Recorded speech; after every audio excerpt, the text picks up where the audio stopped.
Morning everyone, welcome back to Clowne. We're having a catch up with the Local History Society today down at the former Lancashire, Derbyshire and East Coast Railway Station and Tunnel Mouth here, you'll see. So we'll see what they've been getting on with. I think I'm going to have my hat back now because it's a bit nippy. Thank you very much.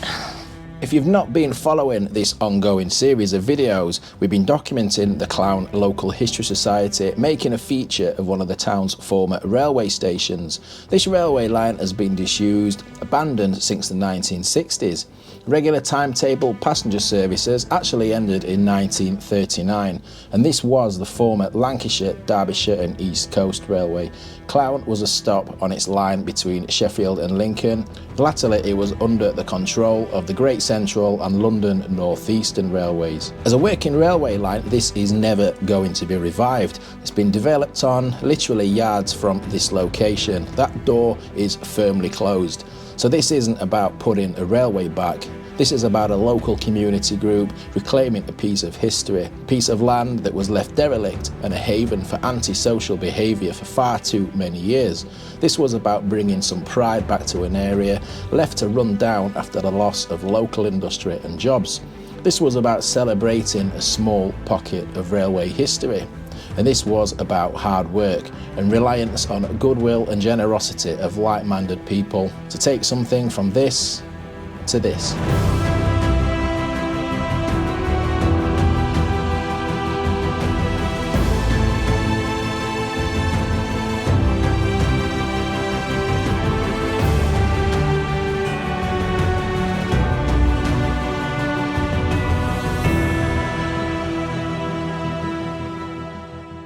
So some goings on with the old station building, which you can see there, look, with the clock on. Now that's had many different forms over its life, hasn't it, since it closed the station. It was a bank.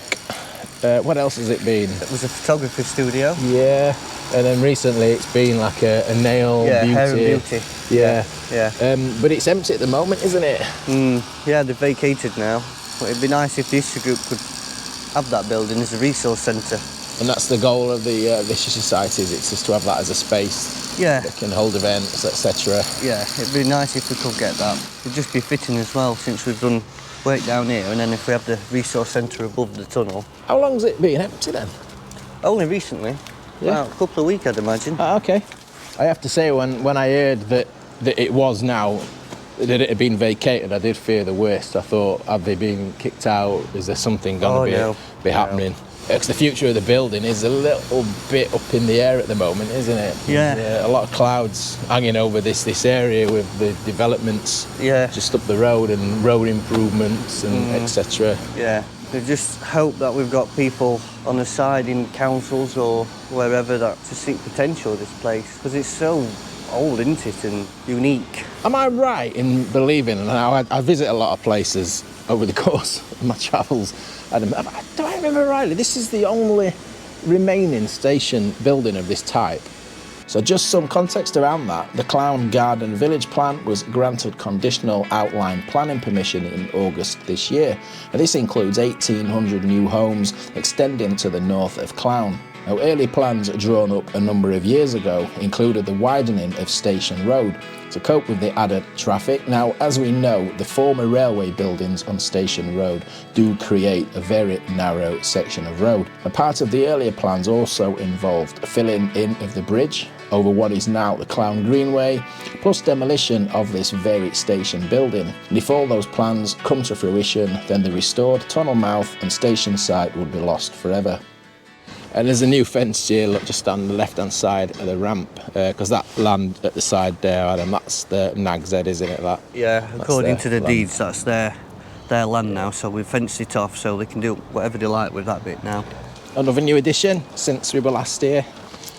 Notice there's a family waiting on the platform for the next train. Looks like they've been waiting a while. They will. So these were provided by Penny Engineering. Yep. Then you say they've done a lot of sponsorship and a lot of work, haven't they, on this site restoration, including the train, this front of the steam locomotive that you can see there. They've been marvellous with us, really good. So we're joined by Adam from the History Society again. Right, hey, Adam. How long have you been doing this project now? 4 years? Yeah, 4 years. 4 years. Started February 22. And it's pretty much now coming to an end, isn't it? Yeah. Everything that you want to do, just a couple of things inside the tunnel, and then there's not much else we can do outside. Everything's about done.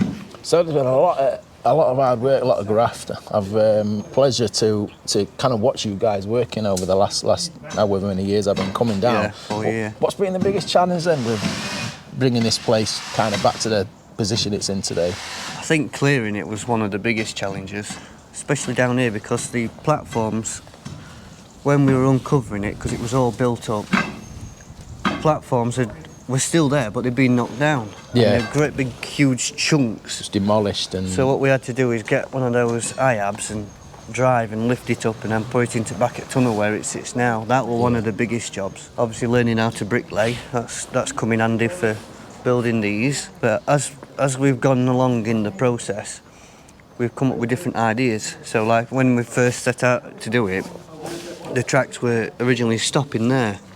And then, another idea comes later on, let's get some more track to extend it into the ground, or let's take the grass up here and use this to make it look like a platform. So the design's always been changing. Yeah, evolving. Yeah, evolving, that's the word, until we've got it more or less how we like it now. So at least you've got an idea of how it would have looked back then, especially with the tracks being down. You just have to look over the top, look down, and you see the train coming through. And we get a good perspective from up there as well. You got this family waiting on the platform for the train coming, and it's just a bit of an atmosphere. It's something nice for the community to have. Yeah. Well, it's certainly an improvement on the space than what it looked like before. I can show you the photos again and what it looked like before. I mean, the most striking thing that is recognisable with this project is probably the locomotive, front of the locomotive there. What thing are you guys most proud of, really, that you've achieved on this, would you say?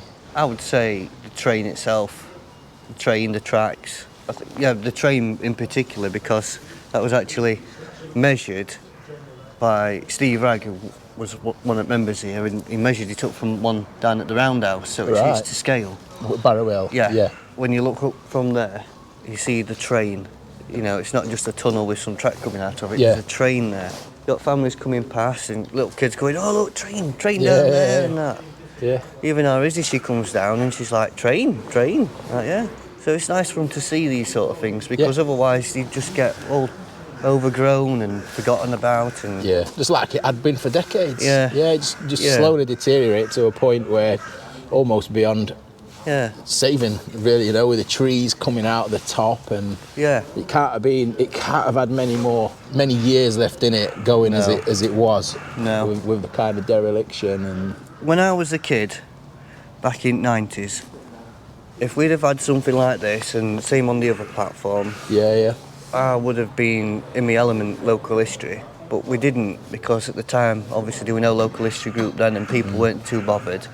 But, as time moves on and you get involved in these projects and you think it's for the future, it's for those that want to learn and look at what it used to be like and why trains used to come through in the first place, and then it just rolls on.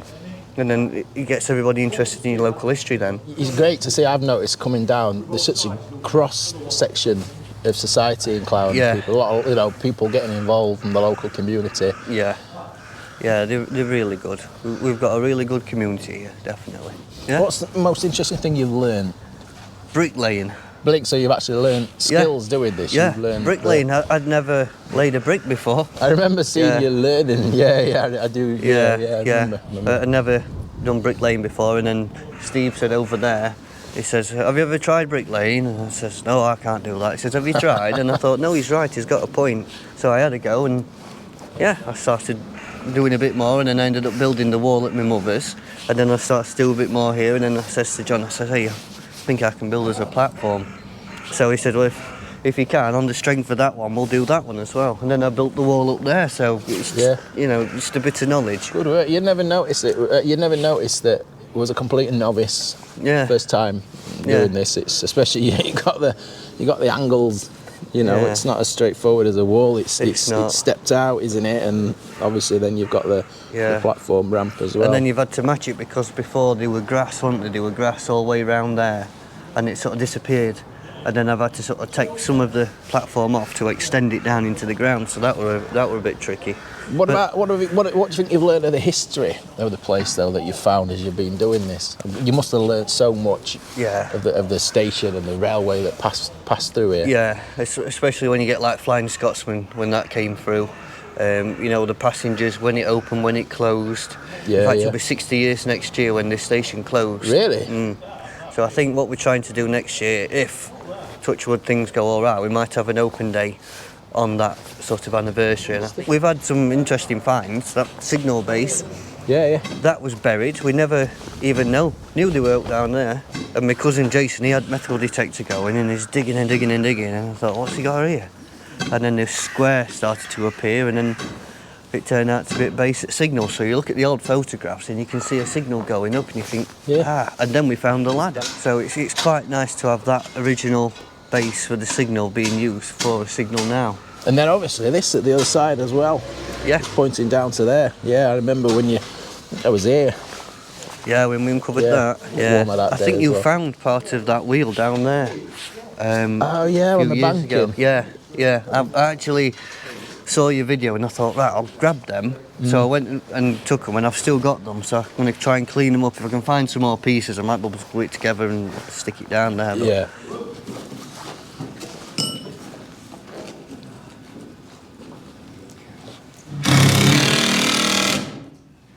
Now, it's not really my place to give any more details on why they're doing this, but what the folks are doing here is erecting a partition to block off the back section of the tunnel.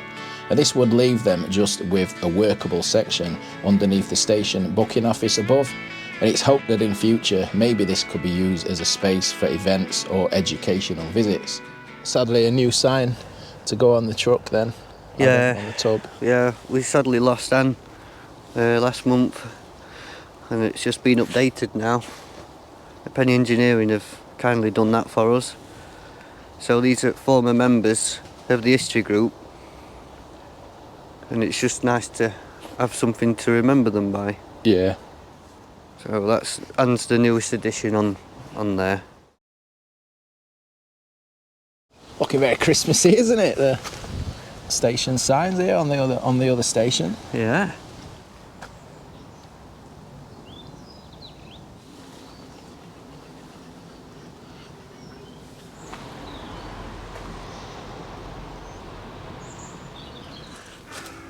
I want to make a big shout out to Isla, Josh and Ellie. Look, I'm on telly. I told you I would be. If you've been enjoying seeing what the Clowne Local History Society have been doing here, then drop them a supportive comment below. They've put in hours of clearing, restoring and researching this very place, and they do read what you write. So thanks to all my channel members and supporters, hugely appreciated as always. I hope this isn't the last video I do from Clowne. Hopefully we can bring you an update on what the future holds very soon. Festive wishes to all my viewers and to the Clowne Local History Society. Thanks for watching and we'll see you soon. Ta-ra!